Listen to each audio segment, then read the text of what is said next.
everyone, this is Ramesh Sharma and welcome you all in this channel Digital Classroom. बच्चे हम learn कर रहे हैं sources of business finance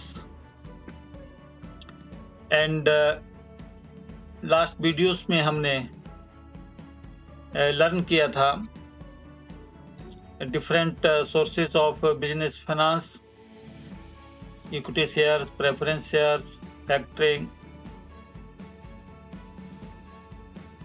and today in this video we shall learn international financing. International financing क्या होती है?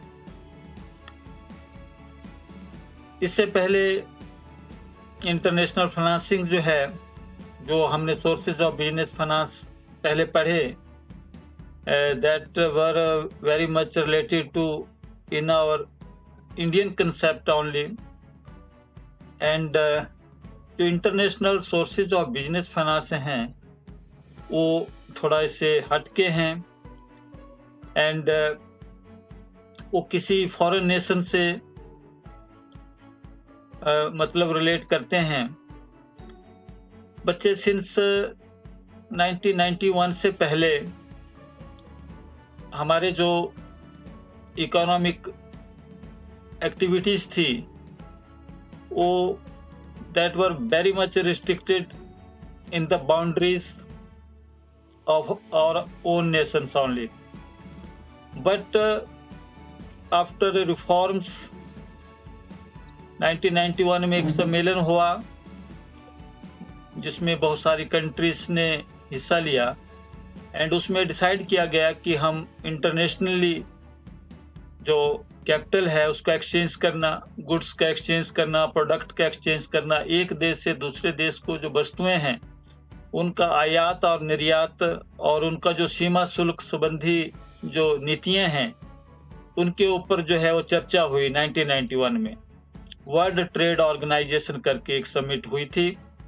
उसके बाद बहुत सारे जो रिफॉर्म्स हैं वो आए और जिससे जो है जो इकोनॉमिक एक्टिविटीज़ हैं, जो ट्रेड है वो बहुत ही ज़्यादा लिबरल हुआ, जिसको हम इस वीडियो में आगे डिस्कस करेंगे. भारत सरकार ने भी भारतीय अर्थव्यवस्था को विश्व स्तर तक पहुंचाने के लिए बहुत से स्वतंत्र उपायों को अपनाया और इन उपायों में विदेशी व्यापार, ऋण की सुविधाएं और किस प्रकार के आप जो ऋण दे सकते हैं एंड भारतीय जो कंपनियों के लिए वित्त उपलब्ध कराने हेतु विदेशी बाजारों की खोज इत्यादि जो है वो शामिल की गई. तो 1991 जैसे मैंने आपको बताया, भारत सरकार ने आयात कर में कटौती, इस प्रकार के जो हैं जो कुछ लिबरल जो है टैक्स में, ताकि दूसरे जो देश हैं हमारे देश में इन्वेस्ट करें, वस्तुओं का जो उनके ऊपर जो इंपोर्ट ड्यूटीज लगती थी वो कम की, लाइसेंस के उद्योगों के स्थापना, कीमत में धीमी गति से प्रशासित मूल्यों पर रोक एवं वितरण नियमन आदि उपाय किए गए. एंड जो आयात जो था, इंपोर्ट एंड एक्सपोर्ट जो अधिनियम थे, रूल्स थे, एक्ट थे, उनको उदारीकरण की नीति के अनुसार जो है, लिबरलाइजेशन की नीति के अनुसार सरल बनाया गया है, जिसने भारत में निवेश के प्रवाह के लिए नई दिशाएं जो हैं अब खोली हैं. इन क्रियाओं की सहायता से हम प्रत्यक्ष विदेशी निवेश को अधिक प्रोत्साहन मिला है. तो जो 1991 में जो सम्मेलन हुआ उसकी वजह से और बहुत सारे जो बताया कि आयात कर में कटौती जो है, पहले जो था इंपोर्ट ड्यूटी ज़्यादा लगती थी लेकिन उसको कम किया गया. जो लाइसेंसिंग थी किसी भी फॉरेन नेशंस को हमारे देश में किसी भी तरह का व्यापार करने के लिए उसमें कुछ छूट दी गई एंड सो मैनी लिबरलाइजेशंस. और इसको बोला भी गया है LPG, L for liberalization, P for privatization and G for globalization, LPG. Liberalisation, privatisation and globalisation. तो दीज जो रिफॉर्म्स आए 1991 के बाद आए। Okay, and here we can see from this chart international financing and this is commercial banks। commercial banks उस nations के होते हैं, जैसे हमारे पास यूनाइटेड स्टेट है एंड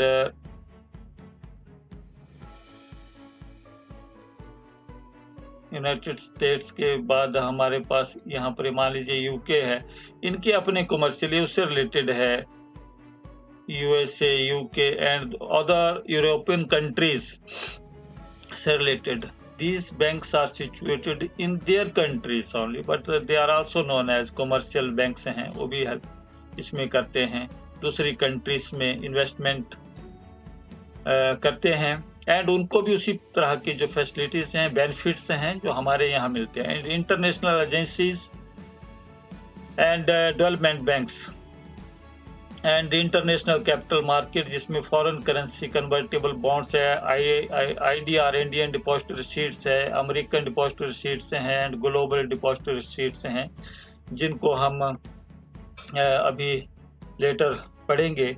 एक चीज मैं आपको बताऊं कि suppose this is our country, this is our country here, this is India. पहले जो व्यापार था वो विद इन दिस बाउंड्रीज के अंदर ही होता था, बाउंड्रीज के अंदर।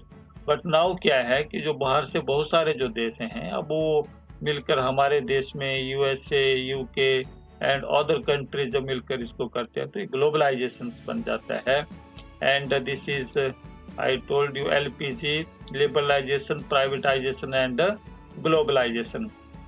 लिबरलाइजेशन, प्राइवेटाइजेशन एंड ग्लोबलाइजेशन जो है, इसका जो है होने के कारण जो है 1991 में वर्ल्ड ट्रेड ऑर्गेनाइजेशन WTO या जो सम्मेलन हुआ, उसमें ये सारे जो हैं उसके आधार पर सारे रिफॉर्म्स आए उसके बाद जो हैं, और बहुत सारा जो है अब लिबरलाइजेशन जो है वो बहुत सारी कंट्रीज के बीच में व्यापार का आदान प्रदान एंड ये हुआ।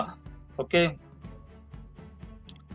सो नेक्स्ट है, इसके अतिरिक्त भूमंडलीय जमा प्राप्तियां जो GDRs हैं, जिनको हम डिस्कस करेंगे नेक्स्ट वीडियो में। विदेशी मुद्रा परिवर्तनीय bond, foreign currency convertible bonds FCCB के मार्ग से यूरो की सहायता से वित्त की प्राप्ति के लिए अंतर्राष्ट्रीय पूंजी बाजार में उतरने की आज्ञा दी गई।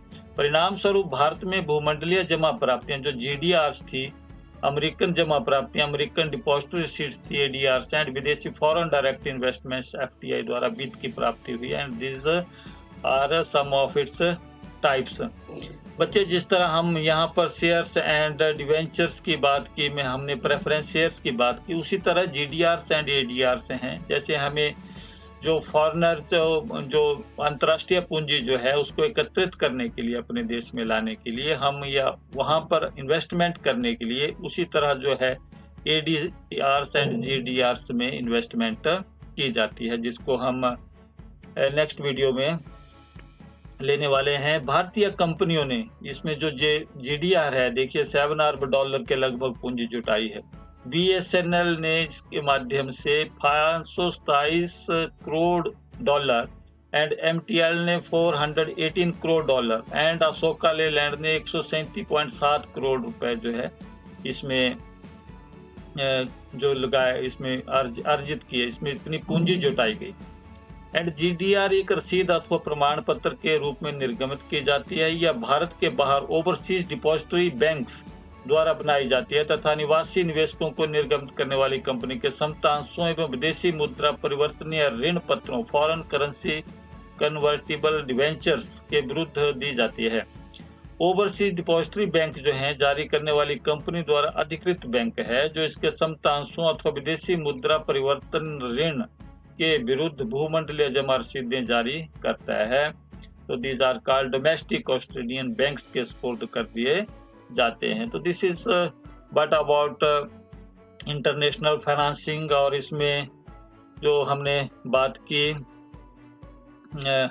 इंटरनेशनल कैपिटल मार्केट की, इसमें वही GDR, ADR and IDR foreign currency convertible bonds इस तरह जो है ये जारी करती है। भी एक कैपिटल मार्केट है इंटरनेशनल, जैसे हमारे यहाँ पर बॉम्बे स्टॉक एक्सचेंज है या दूसरे दिल्ली स्टॉक एक्सचेंज है।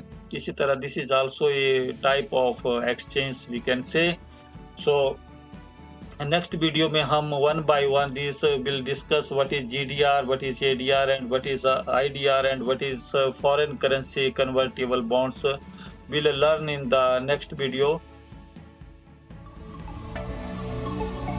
If you enjoyed this video and want to hear from me again, be sure to hit that subscribe button before you go. Thank you.